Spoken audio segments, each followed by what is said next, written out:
একে জ্বরে আক্রান্ত, শারীরিকভাবে ভীষণ দুর্বল, তার উপর এ হাসপাতাল থেকে সে হাসপাতাল। সরকারি হাসপাতালের বিরুদ্ধে হয়রানির অভিযোগ রোগীর পরিবারের। পশ্চিম মেদিনীপুরের শালবনির বুড়িশোলের বাসিন্দা রাজেশ পাল মাধ্যমিক পরীক্ষার্থী, 4 দিন ধরে জ্বরে আক্রান্ত। চিকিৎসকদের প্রাথমিক অনুমান ডেঙ্গি। বাড়ির লোক জানিয়েছেন, রবিবার রাতে তারা রাজেশকে নিয়ে মেদিনীপুর মেডিকেল কলেজ হাসপাতালে যান। অভিযোগ, সেখানে কোনো রকম চিকিৎসা না করেই তাকে এনআরএসে রেফার করা হয়। সেদিন রাত 12টা নাগাদ তারা এনআরএসে আসেন। জরুরি বিভাগে রাখা হয় রাজেশকে। সোমবার সকালে বহির্বিভাগে নিয়ে গিয়ে ডেঙ্গির রক্ত পরীক্ষা করা হয়। অভিযোগ, এরপর তাকে জরুরি বিভাগে ভর্তি করা হয়নি। পরিবারের দাবি, বেড নেই জানিয়ে রেফার করে দেওয়া হয় মেডিকেল কলেজ হাসপাতালে।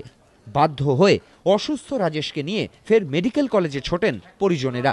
সেখানে তাকে ভর্তি নেওয়া হয়। বাড়ির লোকের অভিযোগ, অসুস্থ রাজেশকে ভর্তি করাতে সরকারি হাসপাতালে গিয়ে তাদের চূড়ান্ত হয়রানির শিকার হতে হয়েছে।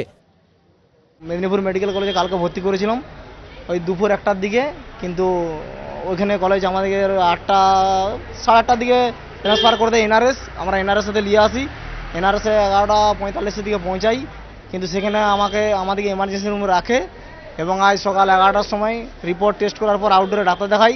ডাক্তার ভর্তি করার জন্য বলে, কিন্তু এমার্জেন্সি রুমে গেলে তারা মেডিকেল কলেজে ট্রান্সফার করে দেয়।